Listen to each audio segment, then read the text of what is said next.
Aaron Judge, Freddie, Freeman, and Ronald Acuña Jr. all made history yesterday in some of the craziest ways I've ever heard of. Like, the history baseball players are making in 2023 is mind-blowing. Multiple teams secured a playoff spot yesterday, which also means that a ton of teams got eliminated yesterday, and Manny Machado, he's trying to make sure that his team, the Padres, are not one of those teams eliminated in the next few days. All of that in today's MLB Recap, and a reminder, Recap is brought to you by SeatGeek. Use code Fuzzy to save 20 bucks off all tickets, and also use code Fuzzy on Underdog Fantasy. And right now, they will match your first $500 deposit match. It's basically free money. So yeah, use code Fuzzy, Underdog Fantasy, and let's get into today's recap. In order for the Guardians to make the playoffs, they have to win every single game of the season, and then the Twins have to lose every single game, so they have to pray for Minnesota and their wheels to fall off. But yeah, look at Emmanuel Clase blowing his 12th save of the season. He could have made history because he does have 42 saves, but he could have easily had 50 plus had he not been awful in the second half. And the Guardians bullpen has been pathetic in the second half. They have the second most losses and a near 5 ERA since the All-Star break. So Aaron Hicks, he put the Orioles out in front, but then a 2-run double from rookie David Fry walks it off.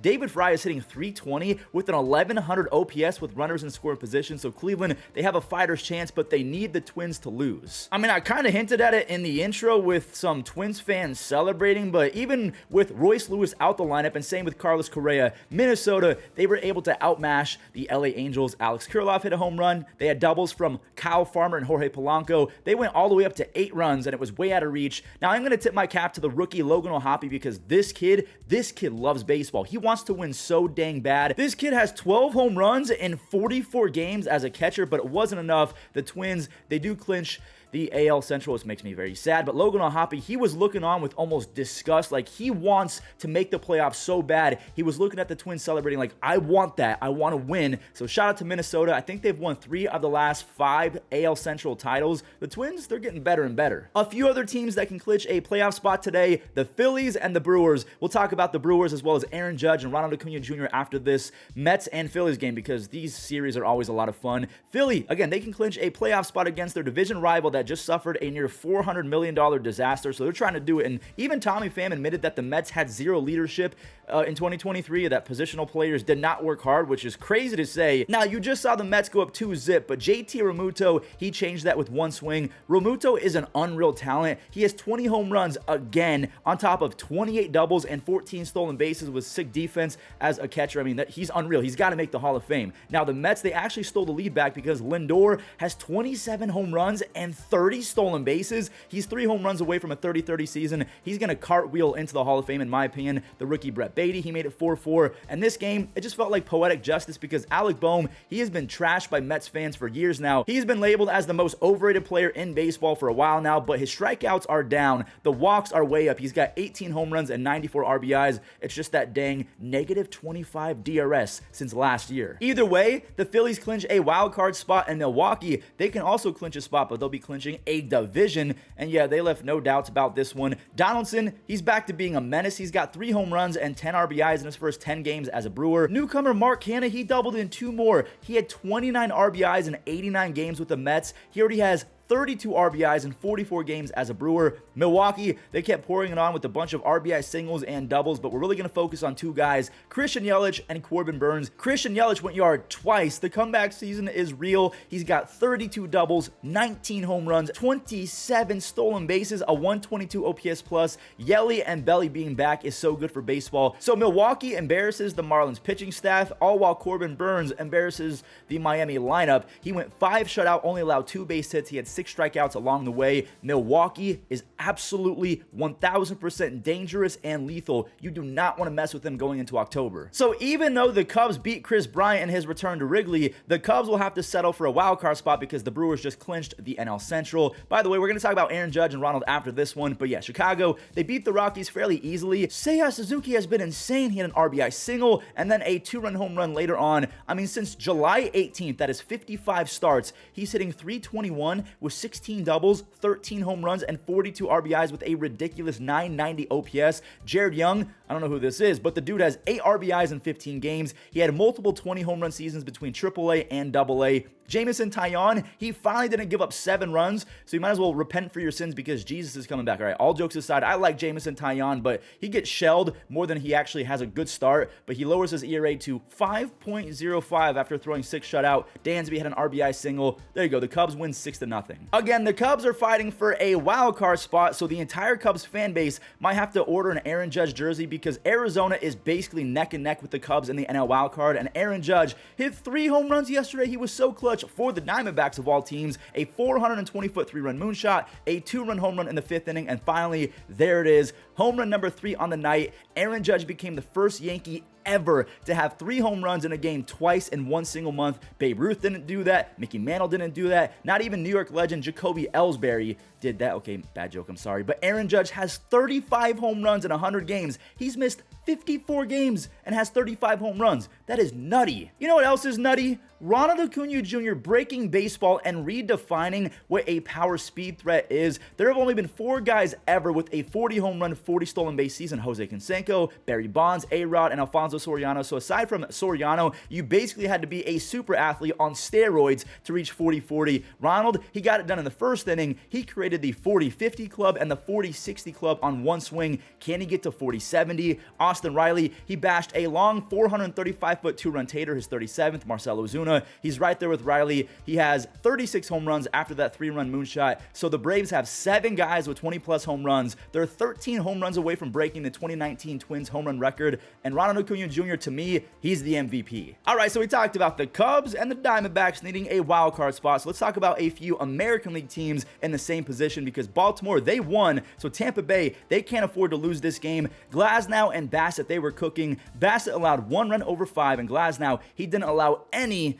until the 6th inning came around. Bo Bichette, he cracked the goose egg. He got Toronto's first run, and Glasnow, dude, he imploded from there. A bases loaded walk to Alejandro Kirk. He hit Matt Chapman with the bases loaded, and finally, Dalton Varsho, he brought in one on an RBI single. Bassett, he allowed a 2nd run to Curtis Mead, but in my opinion, Curtis Mead, he's going to rake. But that was it. He outduels Glasnow. He struck out 8, just barely misses 7 innings. Dalton Varsho had a big game. He went yard in the 9th. And George Springer's kind of been waking up lately. He's got 20 home runs. The Rays, they fall back to 1.5 games of first place, but they're still in first place of the wild card, so they're going to make the playoffs no matter what. 2 other teams that are trying to avoid a wild card spot in the AL, actually 3 other teams, the Rangers, the Mariners, and the Astros. They're all fighting for first place in the AL West, so this Rangers and Mariners series is going to be insane. Corey Seager, he knows that, and so does rookie Evan Carter. Seager is hitting .333 with 74 extra base hits and 94 RBIs in 110 games. Evan Carter, he's 21 years old. He's got 3 home runs, 8 RBIs, 3 stolen bases, and a stupid 1.3 WAR in 14 games. And that's the game right there. A 2-run Mitch Garver single put this game way out of reach. And even though things did get a little bit interesting, Cal Raleigh had a long 3-run home run. He's got 30 home runs as a switch-hitting catcher who also is insane defensively. Seattle, they ended up with 5 just again. The Rangers put it way out of reach, and this is going to get pretty dicey. I say that because Seattle, they fall to 1 game back of first place, so now this is a mandatory win for the Astros, and they're facing the Royals, so it shouldn't be that hard. En contraire, I don't know if that's French for on the contrary, but yeah, Kansas City, they stormed out to an early lead because Bobby Witt Jr., he's all-time quick. He laid down RBI triple, and Kansas City, they ended up with 4 runs in the 1st inning. A tip of the cap to the former Texas Ranger Cole Reagans, who has been insane ever since he got traded for Aroldis Chapman. He helped out his former team by holding the Astros to 2 runs over 6 innings. He struck out 5 as well, and his start combined with the offense scoring 7. Houston, they got kicked out of first place. Now, I guess I will show Chas McCormick's home run because he's got 21 home runs, 19 stolen bases, a 140 OPS plus, and 5 outs above average, a budding superstar on our hands. But yeah, with the losses from the Astros and the Mariners, Texas, they're back in first place in the AL West, and the Mariners, they're still a half game back of the Astros for that final wild card spot. Back to the NL wild card, San Diego is trying so hard. Where was this the first 5 or 6 months of the season? Knuckleballer Matt Waldron, he was shockingly very, very good. He allowed 1 run on a solo home run to Mason Wynn. Matt Waldron Waldron, again, he's a knuckleballer, punched out 9 Cardinals in under 6 innings. He was locked, and so was Manny Machado. He went 430 feet, and then after rookie Jordan Walker tied it on a triple, Manny, he said, we are not losing this game. His second of the night, a 2-run blast, his 30th of the season. He got a curtain call. The Padres, they are winners of 8 games in a row. Now they need the Giants and the Reds to lose. The Giants are facing the Dodgers, and Cincy is facing off against the Pirates. So Cincy, they should win, and the Giants, they should lose, right? No, the inverse happened. Mike Yastrzemski, he tattooed a baseball. That's a 2-run home run. And then Thairo Estrada, he popped off for his 13th. All while Sean Manaea, he bodied the Dodgers lineup.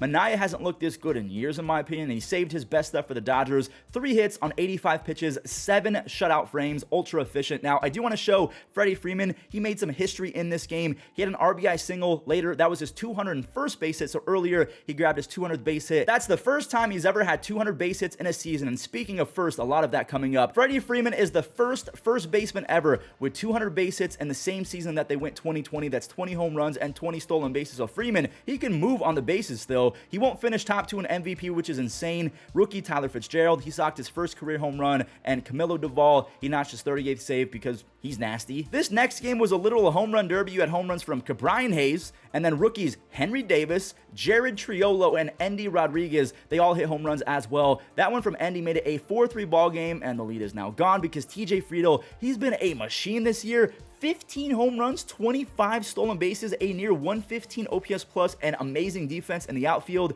Brian Reynolds, he immediately clutched up for the Pirates on a single, and Elly De La Cruz threw the game away. Elly has been getting rocked lately. He's hitting 160 with 35 strikeouts over his last 25 starts. That stings. And Pittsburgh, they deployed their stud closing pitcher, David Bednar, who shut it down for his 37th save. So we'll give a full update on the NL wildcard in just a second. Let's get the final games out the way. The Red Sox and the White Sox, Chris Sale and Touki Toussaint entered in a surprising pitchers duel, and it's really cool to see Chris Sale shredding again. He's been devastated by injuries over the last few seasons, but he struck out 7, did not allow a single run over 5, scoreless. Touki, he had 1 run over 6 and a third, but skipping to the 8th inning, Boston, they tied it on an Adam Duvall sac fly, and Yoshida, he clutched up finally in the second half. He's hitting 241 with a 267 on base percentage in the second half. That is awful. MLB pitching and scouting works fast. They've kind of caught up to Yoshida. Either way, Sale, he looked good. The Red Sox get the W. And shout out to Boston fans, by the way. They almost had 40,000 people there, even though their season's over. The A's are trying to avoid losing 8 games in a row, so kind of the anti-Padres. They used a bunch of RBI extra base hits to get it done. Rookie Zach Geloff, he's got 20 doubles already on top of 13 home runs and 13 stolen bases in his first 61 games. Brent Rooker went 425 feet. He is 1 away from the 30 home run club. Shea Langoliers, this dude is going to be a problem in 2024. That 3-run home run gives him 10 home runs and 21 RBIs over his last 22 starts. And Este Urias, he had a pretty solid afternoon. He drove in 2 RBIs and also stole 2 bags, which means that he has 63 stolen bases on the season. Who is going to make the playoffs first, the Tigers or the A's? So the Rays are 1.5 games back of the Orioles for first place in the AL East. I think there's 5 or 6 games left in the season. The Rangers are ahead of the Astros by a half game and 1 game ahead of the Mariners in the AL West. And then we're going to go to the wild card. The NL wild card is looking spicy because the Padres are 4 games back because they've won 8 games in a row. The Giants are back to 3 games. The Reds lost as well as the Marlins yesterday. So the Reds are a game and a half. The Marlins are 1 game back in the Cubs because they won. They're back in the wild card over the Marlins. And then like we mentioned, the Mariners are a half game back of the Astros for that final wild card spot. The Jays, they got to keep winning because the Rays, they're not going to lose first place in the wild card. For today's Immaculate Grid, we're only going to use players that are retired. So a Texas Ranger All-Star, one of my favorite players of all time. It just kind of sucks how his career ended. Josh Hamilton. We're going to go let's go Buster Posey just because I really loved Buster Posey. 10%. We're going to try and get every single player 10% and below. An all-star for the Cubs. I'm going to go Aramis Ramirez, one of the more underrated third basemen of his decade, an MVP for the Rangers. I should have gone with Josh Hamilton, but I think, what was that guy? Juan Gonzalez. I'm going to go Juan Gonzalez. Okay, my rarity score is cooked. An MVP for the Giants. I could have gone with Buster Posey. An MVP for the Giants. Did Willie McCovey ever win? I think that Willie McCovey won an MVP, right? I'm going to go Willie McCovey. There we go, 8%. An MVP for the Cubs. I'm going to go Ernie Banks.